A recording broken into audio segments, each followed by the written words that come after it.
como suele suceder. Acá tenemos a Flor, ahí vamos a admitir, a Florencia también.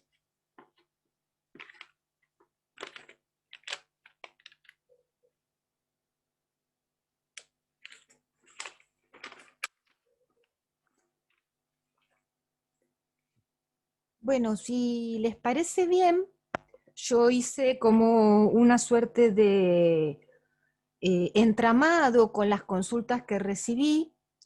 Les agradezco mucho a las personas que se tomaron su tiempo para mandarme esos mails. Y bueno, traté de articular las preguntas que me parecían que tenían algo en común.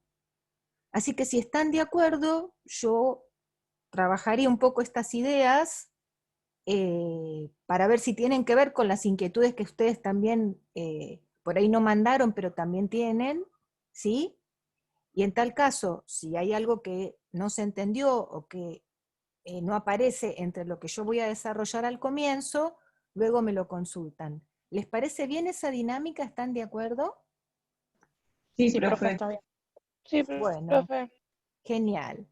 Bueno, arrancamos entonces. Una de las primeras consultas que me hicieron, que después se ligó a otra, aparece por la diferencia, o cómo se puede explicar la diferencia entre psicosis y autismo. Porque se acuerdan que yo les había dicho que este capítulo en realidad había que entenderlo o pensarlo para todos los niños con problemáticas graves en su estructura, ¿sí? Que nos servían no solamente para pensar la psicosis, sino otros cuadros de problemáticas del desarrollo. Aunque también, como me escribió un compañero, estamos hablando siempre, al pensar la infancia, estamos hablando de situaciones que, como me puso el compañero, se escriben con lápiz, ¿no? O sea, los diagnósticos son provisorios, son, no son situaciones definitivas, ¿sí? Siempre tomando esa precaución, pero de lo que sí estamos hablando son de niños cuya estructuración está teniendo dificultades, vamos a decirlo así, de una manera lo más sencilla posible, ¿no? Por eso esa unidad de criterio para pensar este capítulo de Filidoro, el grabador que grababa lo que se le antojaba. De todas maneras, y un poco para hacer una suerte de diferenciación, ya que a ustedes les llamó la atención, yo estuve buscando un material que tenía en uno de los libros de Levin, de los varios que tengo, donde hace esta diferenciación entre psicosis y autismo, pero vieron que pasa que cuando uno busca algo no lo encuentra. No sé si a ustedes les pasa, pero a mí me pasa eso. Entonces me la pasé revisando hoy toda la tarde los libros de Levin y no encontré esa diferenciación. Que bueno, sucederá luego cuando los duendes de mi biblioteca me lo permitan. Entre tanto, les voy a decir que Esteban Levin, cuando plantea la diferenciación entre psicosis y autismo, habla. En la psicosis, como creo que alguna de ustedes lo puso también, de una situación de simbiosis entre con la figura materna, digamos. Hay una primera diferenciación que no se produce al inicio de la vida, entonces no se realiza esa separación y se produce la psicosis como una posibilidad de estructura, ¿sí? No estoy hablando de una relación de mucha dependencia, estoy hablando de una simbiosis, o sea, no hay corte, no hay diferenciación entre ambos sujetos. Esta sería una de las posibilidades de entender la psicosis. Mientras tanto que el autismo es considerado por Levin como un sujeto, ¿vale? La palabra sujeto no sé si es la más apropiada, alguien que queda por fuera de la estructura del lenguaje. Y acá tenemos que volver a recordar algo que yo mencioné en su momento, cuando tuvimos que hacer algunas apreciaciones sobre conceptos de Lacan que aparecían en los distintos autores que trabajamos en la primera parte del año, porque, si ustedes recuerdan, habíamos dicho que Lacan ubica el inconsciente como un lenguaje. ¿Se acuerdan? Habíamos dicho, para Lacan, el inconsciente está organizado y funciona como un lenguaje. Entonces, en ese sentido, lo que va a decir Levin es que este sujeto, insisto, este individuo, para no ponerle ese nombre, este individuo no se está subjetivando porque quedaría como por fuera de esa estructura que es el lenguaje. Y cuando hablamos del lenguaje, insisto, hablamos del inconsciente como un lenguaje. No hablamos de la posibilidad o no de comunicación que nos da la función del lenguaje, ¿no? Sino de esta mirada lacaniana de entender al lenguaje como, mejor dicho, al inconsciente como una forma de lenguaje. ¿Esto qué implica entonces? Implica que los seres humanos, al nacer, seríamos como hojas, como lienzos a escribir, ¿sí? Ese otro fundante del que veníamos hablando en la primera parte del año, nos va marcando como si nos escribiera, como si ese puro real, ese cuerpo con el que nacemos, empezara a bordearse, empezara a tener cierta organización, ciertas formas ligadas al lenguaje del que va a formar parte por la intervención del otro. Entonces, en el autismo, lo que no hay son marcas que bordeen a ese individuo. Por eso, en el autismo quedaría por fuera del lenguaje, y en la psicosis lo que hay es un sujeto dentro del lenguaje, pero simbióticamente unido a ese otro, a esa primera figura fundante. Esto tómenlo con muchísima cautela porque son los primeros esquemas que están constituyendo sobre un campo que es lo psicopatológico y que ustedes recién van a tener el año que viene como espacio curricular.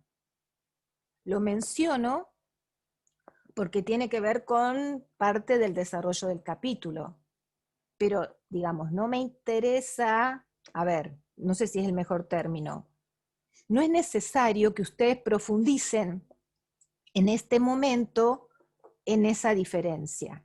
Igualmente yo les voy a leer dos fragmentos para que, a ver si podemos aclarar de alguna forma estos conceptos que me estaban preguntando. Hola, ¿qué tal? Buenas tardes. Hola, ¿qué tal, Gisela? Por ¿Qué ejemplo, tal, profe? en la clínica psicomotriz, que es de Levin, libro que agarró mi perrita cuando era cachorra y que me dejó sin contratapa, pero bueno, el cuerpo lo pudimos conservar, y justamente en el capítulo que habla del cuerpo dice, el cuerpo en el discurso. ¿Por qué el cuerpo es discurso? O sea, ¿por qué el cuerpo es lenguaje? Porque el cuerpo de un niño se metaforiza en el lenguaje. Esta es la condición del cuerpo humano. Para que el cuerpo deje de ser puro real, necesita metaforizarse, convertirse en alguien nombrado y bordeado por ese otro que lo contornea, que le va dando justamente este lugar de sujeto del que veníamos hablando en la primera parte del año. Y con respecto a la pregunta sobre, volviendo al tema de la psicosis, dos de ustedes hablaron o volvieron a preguntar sobre el lugar o el nombre del padre que aparece también en el texto Filidoro, ¿no? De Filidoro. Habla de ahí una ausencia del nombre del padre. No recuerdo la frase exacta, ¿sí? Pero la mencionaron dos de ustedes. En el texto Lacan para principiantes para aquellas que lo han bajado o si no lo pueden volver a buscar, está en el Facebook el PDF, pueden ubicar allí entre las páginas 106 y 107 esta cuestión acerca de el nombre del padre y cómo esto tiene que ver o produce algo del orden de la estructura de la psicosis. A ver, ¿qué puedo leerles para ver si esto se puede aclarar un poquitito? Dice, el nombre del padre está literal meramente ausente del universo psíquico del psicótico. No existe en él. Para poder nombrar este mecanismo, Lacan tomó un término de Freud que se tradujo como forclusión y designa el rechazo radical de este elemento. Dice, si un elemento es reprimido, puede retornar. ¿Se acuerdan las formaciones sustitutivas en el inconsciente? Si hay algo que se reprime, puede volver a través de un sueño, a través de un lapsus, a través de un acto fallido. Eso está reprimido. ¿Qué pasa con esto que está forcluido? Es decir, este nombre del padre.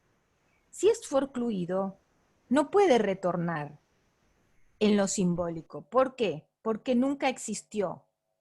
Fue excluido, fue proscripto. Y es esta ausencia del nombre del padre lo que impide ese corte en esa simbiosis que da origen o que tiene que ver con lo que podemos llamar cuadros de psicosis. Siempre insisto con la salvedad de que estamos hablando de una situación que es, en el caso de la infancia, en sujetos que están en desarrollo. ¿Sí? No es algo cerrado ni definitivo, pero tiene las características de estas estructuras, digamos, distintas, complejas, que como vimos, tanto en lo subjetivo como en lo cognitivo, tienen peculiaridades, ¿sí? De eso estamos hablando. Lo subjetivo impacta en lo cognitivo, produce una organización cognitiva peculiar, distinta tanto en la estructura como en el funcionamiento y la forma de resolver problemas. Ese era uno de los puntos que me habían aparecido como inquietud. Luego, otra pregunta que me pareció muy interesante, otra consulta, era sobre si esta necesidad de sostener, o mejor dicho, de contribuir a que estos niñitos y estas niñitas puedan transformar algo de sus conductas en cuestiones significativas, o sea, en ayudarlos a entrar al mundo de lo simbólico, en el que vimos está tan obturado y tan dificultado, la realidad es que hay una enorme diversidad al respecto. En general, como vimos que se trata de sujetos con dificultades en su estructura yoica, justamente el yo es un elemento muy importante en la posibilidad de la constitución de la autonomía. Entonces, la verdad es que en general, si estas estructuras continúan de la misma manera, su posibilidad de autonomía es muy poca, digamos, ¿no? Van a necesitar sostén y en general el sostén se va a seguir necesitando, pero hay diferencias en esos sostenes. O sea, hay experiencias, sobre todo para las que les interesa, los que les interesa buscar, en lo que se llamó en los años 60 el campo de la antipsiquiatría, donde se veía cómo sujetos, ya adultos sobre todo, con patologías de este tipo o problemáticas de este tipo, podían convivir en comunidades organizadas, podían acceder a formas de trabajo también con supervisión, o sea, lo que diferenciaría la calidad de vida a futuro de un sujeto con una estructura frágil va a estar ligado a cuánto de esa autonomía puede acceder o no.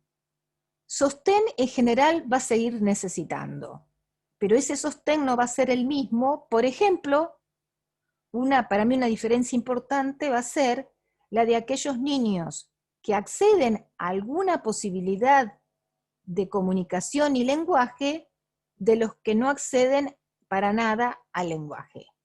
Yo he visto transitar en la escuela niños con estas dos posibilidades distintas, y si bien todos requerían sostén y acompañamiento, había otro nivel de posibilidad de autonomía, insisto con esto, en aquellos que tenían algún grado de posibilidad de comunicación a través de la palabra, a través del lenguaje, ¿sí? O sea, va a ser variable esto, pero va a tener que ver con esta posibilidad de autonomía o no. Hace poco leía que en una comunidad, ahora, reciente, no me acuerdo exactamente la localización geográfica, pero se había encontrado la forma de que algunos vecinos de personas con patologías de este tipo, psiquiátricas, por ejemplo, fueran asistidos por sus vecinos para que les recordaran la administración y la toma de medicamentos. Entonces, esa persona que tenía una patología grave era acompañada o sostenida por un vecino que le recordaba los horarios en que tenía que tomar su medicación. ¿Se entiende? Es una forma de sostener y permitirle, por otro lado, a ese sujeto cierto grado de autonomía. ¿En qué se lo sostiene? En aquello que no puede hacer solo. Por supuesto que este es un trabajo casi artesanal y dependerá de cada uno de los sujetos, ¿no? Pero hay una posibilidad de mejor calidad de vida en tanto y en cuanto se sostengan esos márgenes de autonomía de la mejor y mayor forma posible. Con respecto a la pregunta, otro cuestionamiento sobre los esquemas que funcionan en forma paralela, ¿sí? Y que no se pueden generalizar. ¿Recuerdan que esto lo habíamos visto también dentro del funcionamiento de los niños con problemas en el desarrollo? Cassandra, vos habías mencionado el ejemplo de la succión, ¿no? Si succiona un elemento y después succiona otro, como que no puede generalizar el mismo esquema para ambas situaciones. ¿Era así? ¿Estoy recordándolo bien? Sí, después de que lo escribí seguí leyendo y me di cuenta de que no era tan así. Pero lo que planteé sí fue como si un esquema, como decía, que se quedan fijados al objeto en que se originó, planteé esto de, bueno, si determinado esquema se pegó a un determinado objeto, puede solamente relacionarse en ese objeto con ese esquema, pero si capaz es el mismo objeto pero diferente material, no lo puede tratar con el mismo esquema y por eso ya se crea este esquema en paralelo. Sí, podría ser perfectamente. Sí, tal cual. O si no, yo había pensado, por ahí el ejemplo de la succión, como es prácticamente lo único con lo que el sujeto cuenta al comienzo de la vida, ¿viste? Me parecía que nos limitaba un poco en la explicación. Entonces, yo les mandé ese videito de Leandro, no sé si lo vieron, si lo llegaron a ver, porque Leandro fue el nene que les comenté que yo tranquilizaba, entre comillas, haciéndolo contar, ¿no? Haciéndolo contar, que había encontrado de esa manera, se los mencioné la semana pasada, una forma no significativa en tanto y en cuanto eso no permitía que él accediera o mejorara su mundo simbólico. Era justamente, me sostenía en algo de él, pero que era repetitivo para que se tranquilizara, ¿sí? Bueno, ahí les mandé el videíto, es este muchachito en cuestión. Justamente hoy hablé con su maestra de ese momento. Y si ustedes ven el video, en el video la maestra le pregunta, ¿dónde vamos? Y él dice, a pasear. Y después le vuelve a preguntar, ¿qué vamos a ver? Y él que contesta, paseo. ¿Sí? No puede responder, digamos, no puede despegarse de ese mismo esquema, ¿sí? Para responder de otra manera. No puede extender si esa idea de paseo a, el paseo tiene que ver con un lugar determinado. Nos vamos al zoológico. Paseo, pasear. Y ahí queda, fijo. ¿Se Ay, entiende? profesora, se me cortó la luz, perdón. No, no te preocupes, Gisela. ¿Querés preguntar algo? No, me quedo así, No, no te sin escuchar, preocupes. perdón. Ay, Mientras, Dios. no, al revés, mientras escuches, si podés escuchar está todo bien. Y si querés Bueno, preguntar, por gracias. supuesto, no te Voy a preocupes. estar así oscuro. Gracias. Bueno, entonces, bueno, ahí tenemos otro ejemplo, me parece, Cassandra, que es un poco más amplio, porque se ve bien cómo se mantiene siempre pegado a la misma idea, no puede extenderla a una idea que tenga sentido, ¿sí? Pasear, paseo, y por ahí, no sé, seguía con el tema de, no sé, otro verbo ligado, pero no podía hablar del paseo al zoológico a ver los animales, ¿sí? Después, otra pregunta, otro punto, era en relación a las estrategias, que fue lo que menos pudimos hablar porque se me cortó el vivo. Perdón que acá hay una persona esperando.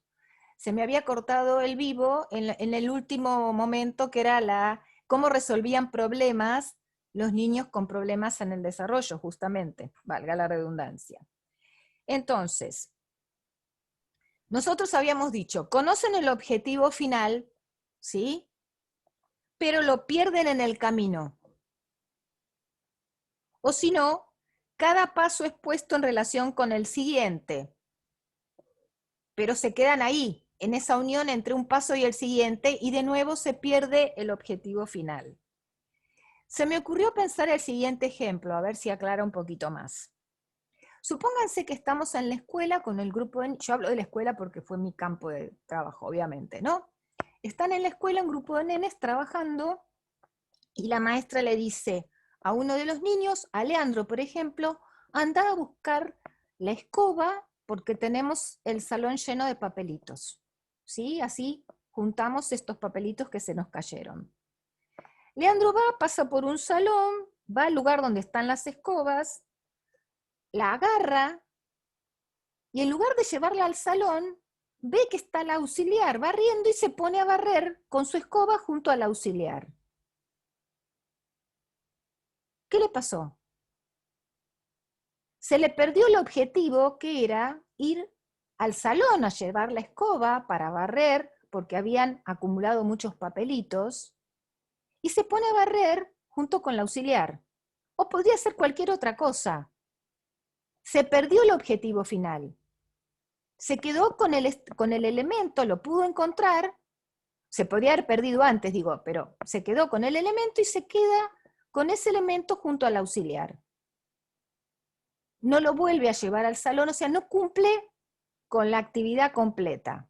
Y ahí, una cuestión que se citaba Filidoro en cuanto a intervenciones posibles para darle, algún nivel de mayor significatividad a la actividad que se le propone y ayudarlo a conservar ese objetivo final y que no se pierda en el camino, es explicarle las razones, ¿se acuerdan? O darle algún motivo para que tenga más sentido esa actividad, no sea simplemente una orden o un pedido, ¿sí? Entonces yo había pensado que ella habla de intervenciones a un tercero para que se le dé cierta legalidad.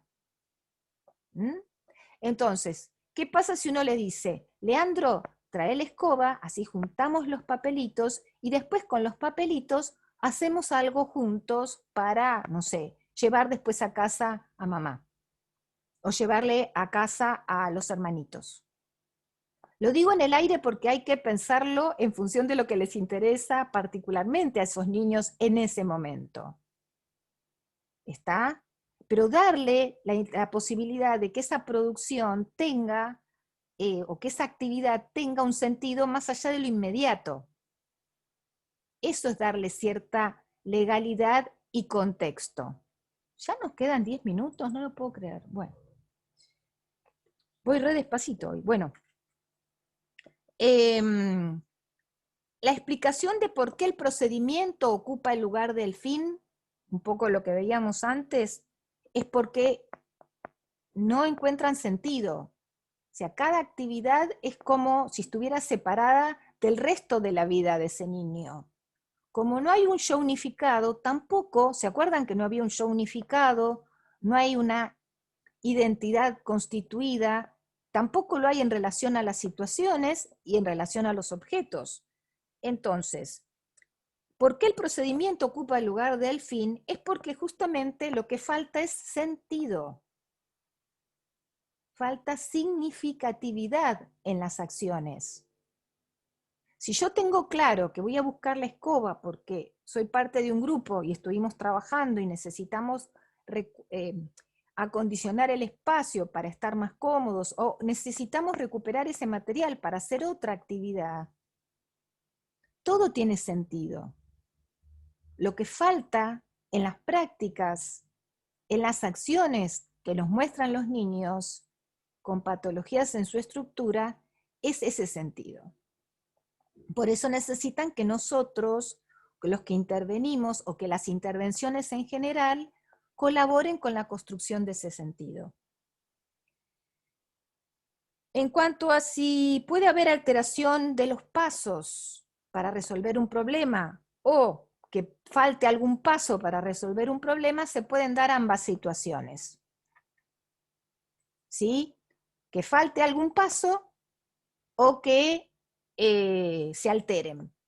¿Sí? Ustedes piensen, si uno está haciendo un experimento y altera los pasos, ¿qué pasa? Los resultados no se pueden dar.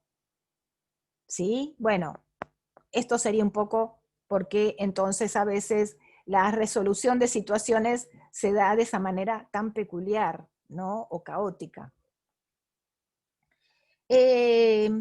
Acá también quiero ir a algo muy importante que dijo un compañero, no me acuerdo de qué curso, sobre que la idea inicial del capítulo le había hecho acordar a la película Patch Adams, cuando se pone a jugar, cuando él está todavía internado en un psiquiátrico, no sé si vieron la película, y se pone a jugar con alguien que se supone que está viendo que lo atacan.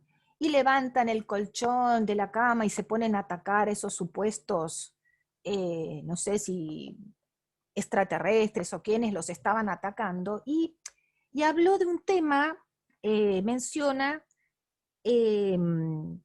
esta experiencia como que el médico, el que después fue médico, Patch Adams, lo que le da a ese paciente es seguridad. Y acá tendríamos que hacer una distinción, ¿sí? Y en relación a todo lo que armamos. Lo que hace Patch Adams en esa situación es armar una escena y darle sentido a ese temor y a esos fantasmas que estaban acosando al sujeto. ¿Sí? No es brindarle seguridad, porque cuando uno habla de seguridad, habla de un sujeto y habla de un yo. Entonces yo a ese sujeto le doy seguridad y le digo, vos valés, vos sos importante. Le digo o le demuestro a través de mis acciones su valía. Pero si estamos hablando de que ese sujeto es muy frágil, casi endeble y necesita mucho sostén, de lo que se trata es de otorgarle, insisto con esto, sentido a su accionar. Entonces, ¿qué hago? Transformo eso, como hace la psicopedagoga con Miguel y los leones, en una escena simbólica. La bordeo, le doy ese borde que no tiene. Y le doy una lógica que tampoco tiene en el momento, si alguien pasa por ahí y no ve nada, e intenta normalizar la situación, hace todo lo contrario. Como decía, decía Norma Filidoro acerca de la psicopedagoga, decirle que los leones no existen, solamente en la sabana, mostrarle el libro de leones. Con un paciente en una situación de delirio sucedería lo mismo, como le pasaba al de la película. ¿Qué le voy a explicar? ¿Que los extraterrestres no existen? Lo que hago es ponerme con él a jugar en esta situación. ¿Y eso qué hace? Que la situación se regularice y que pueda al menos ser acompañado en ese momento de tanto sufrimiento y de tanto dolor. Y con respecto a otra cosa que me pareció muy valiosa también del mismo compañero, es que hablaba de cómo diferenciar a niños que son muy fantasiosos, ¿sí?, respecto de aquellos que pueden tener alteraciones en su estructura. Bueno, primera cuestión, la fantasía es un recurso del yo. Los niños con problemas en su estructura no suelen tener fantasías, porque en realidad al no tener un yo bien constituido, no tienen disponible ni la fantasía ni la angustia, que son dos recursos básicos del yo para, digamos, desenvolverse en su vida cotidiana, tanto desde el punto de vista de sus situaciones vinculares y sociales, como también de sus situaciones cognitivas, o de resolver problemas, ¿sí? O sea, la fantasía no es peculiar de los niños con trastornos subjetivos. Es más, un niño, por más fantasioso que sea, pero en el que hay una estructura, decía lo que decía Norma el otro día, un niño neurótico puede entrar y a lo mejor salir con dificultad porque no tiene ganas de dejar de jugar, pero puede salir de la escena de juego. A lo mejor tolera poco la frustración, no tiene ganas, quiere jugar todo el día, ¿sí? Se pone caprichoso, se enoja porque, bueno, tiene que salir del juego e ir a un Zoom con la maestra, por ejemplo, como vimos en algunos casos, en algunos registros, pero lo puede hacer más allá de su capricho y de su enojo. Acá estamos hablando de estructuras, repito, muy endebles, con mucha fragilidad, para poder llevar adelante ese tipo de situaciones. Poder entrar a una escena de juego y salir de una escena de juego es una actividad psíquica muy compleja y requiere de un yo mínimamente constituido. Si no, no se puede hacer. ¿Qué más? A ver. Eso se llama, de los que recuerdan lo que trabajamos en primer año, cuando hablamos del aparato psíquico, principio de realidad. Cuando un niño puede entrar o salir de las escenas es porque está funcionando dentro de su aparato psíquico el principio de realidad. En cambio, podríamos decir que los niños con problemas, en esas estructuras tan lábiles, las fijaciones, las reiteraciones, las repeticiones serían los que les darían sostén, pero no tienen que ver con la fantasía. Son como, repito, repeticiones a veces casi en el vacío, ¿no? Uno le podía seguir preguntando a Leandro y podía seguir diciendo 10 veces paseo, pasear, paseo, pasear. Eso es lo que lo sostiene, no es la fantasía. Recuérdense, estamos por terminar. Terminamos, aguantamos unos minutos, aguanten unos minutos y tratamos de volver a entrar si el señor Zoom nos lo permite. Y una cosa que me había preguntado Gisela es sobre el trabajo práctico o cómo vamos a hacer el trabajo de este segundo cuatrimestre. La verdad, no tengo, Gisela, la más mínima idea todavía.